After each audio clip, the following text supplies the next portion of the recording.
ნაყოფიერების ფაზა ყველაზე მნიშვნელოვანი და გადამწყვეტი ფაზა, იმას რასაც სამარწყო მეურნეობაში ყველაზე მეტად ველოდებით ფერმერები და ეს არის ყველაზე სასიამოვნო ფაზა, როდესაც უყურებ როგორ გამოიღო შედეგი შენმა ნაშრომმა. თქვენ კოლხი ფერმის YouTube არხზე იმყოფებით. მე დემიტრე ჭურღულია გახლავართ ძვირფასო გამომწერებო მეგობრებო და ვლოგის დასაწყისში მინდა გთხოვოთ აუცილებლად კიდევ ერთხელ რომ გამოიწეროთ ჩვენი YouTube არხი, რომ მისცეთ სხვასაც საშუალება, რომ მეტმა მიიღოს ინფორმაცია, ხოლო არხს პირველ ქართულ აგრონომიულ კონტენტს დაეხმაროთ განვითარებაში და წინსვლაში. ესე იგი, ვიმყოფებით ნაყოფიერების ფაზაში და ეს არის პერიოდი, როდესაც აქტიურად გჭირდება მიცემა ესე იგი ორგანულ მინერალური სასუქების და ეს არის რა თქმა უნდა კალიუმი. კალიუმი მეგობრებოს უნდა დავიწყოთ კვება, როდესაც აქტიურად უკვე ბუტონების ფაზა დაიწყება.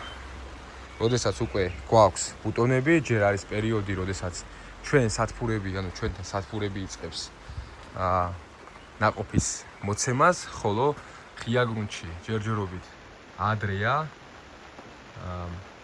ნაყოფის აღება, შესაბამისად ეხლა არის მნიშვნელოვანი, რომ თუ თქვენ წინამდებარე კვებები უკვე გააკეთეთ, როგორიც არის ფოსფორის კვება, როგორიც არის ვეგეტატიური მასის მოძლიერება, უკვე კარგი არის, რომ მისცეთ კვება აუცილებელიც, ესე იგი კალიუმის შემცველობით. კალიუმი პასუხისმგებელი არის თქვენი ნაყოფების სიმწიფეზე. კალიუმი პასუხისმგებელი არის, რა თქმა უნდა, ნაყოფის დამწიფებას გლიკოზა სჭირდება და გლიკოზა მიიღება მზის სხივისგან, რაც არის ერთ-ერთი ყველაზე მნიშვნელოვანი ფაქტორი, მაგრამ მას აუცილებლად სჭირდება კალიუმის გამოკვება ფესვიდან. კალიუმის გამოკვება წვეთოვანის საშუალებით. სანამ გადავალ, ჩვენ გვყავს მაყურებლები, რომლებიც დაკავებულები არიან მებაღეობით, ესე რომ ვთქვათ, მოყვარულის დონეზე, შესაბამისად თუ ვინმეს, ესე იგი და არა თუ, არამედ ძალიან ბევრს გაქვს ასევე კითხვები, რომ აი წვეთოვანი არა მაქვს და როგორ მოვიქცე, ამ შემთხვევაში 10 გრამი ესე იგი სასუქი კალიუმის მაღალი შემცველობით უნდა გაიხსნას 10 ლიტრ წყალში და დაახლოებით 250 მილიგრამი უნდა მიეცეს თითო ნერგს.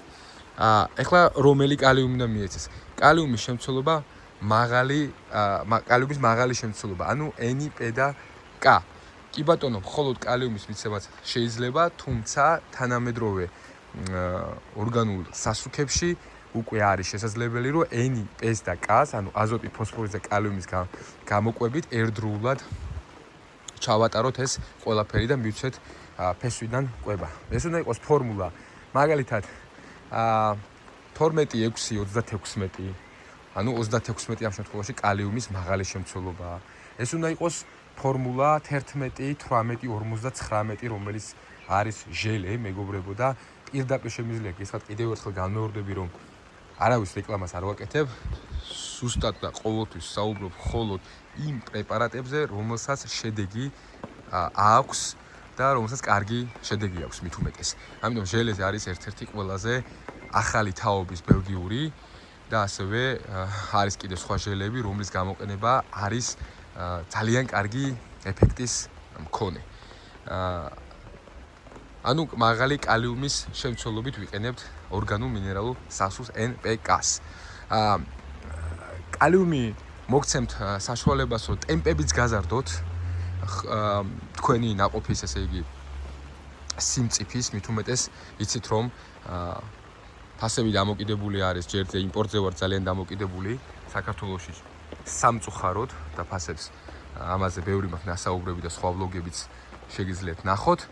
ამიტომ ყოველ დღეს გადამწყვეტი მნიშვნელობა აქვს, იმიტომ რომ ჩვენ ფერმერებმა და სამარწყო მეურნეობაში ვიცით თუ რამ ხელა შრომას და ფინანსებს ვდებთ იმისათვის, რომ მივიღოთ შესაბამისი შედეგი და პირველ რიგში დავაკმაყოფილოთ ლოკალური ბაზარი ჩვენი, ესე იგი, ჯანსაღი პროდუქციით. ეხლა რა თქმა უნდა, მე ამ თემას აღარ უნდა შევეხო წესი და რიგით, მით უმეტეს ჩვენი ტრადიციული მაყურებელი ვინც არის, თუმცა კიდევ ერთხელ განმეორდები, ისე დამხანაგებს, რა თქმა უნდა, თავის შეკავებას გთხოვთ, ვინც ვისაც უბრალოდ მე-7 კლასის ბიოლოგია არ გაუვლია და ვიღაცა იტყვის იქ ქიმია, ასე შემდგომ და ასე შემდგომ. არა, მეგობრებო, ნებისმიერ კულტურას, როგორც ადამიანს, როგორც სპორტსმენს არა აქვს მნიშვნელობა, ყველას ჭირდება კვება. შესაბამისად, ეს სამი ძირითადი ფორმულა პლუს მიკროელემენტები, პლუს მეზოელემენტები, რომელშიც პირველ რიგში კალცი იგულისხმება,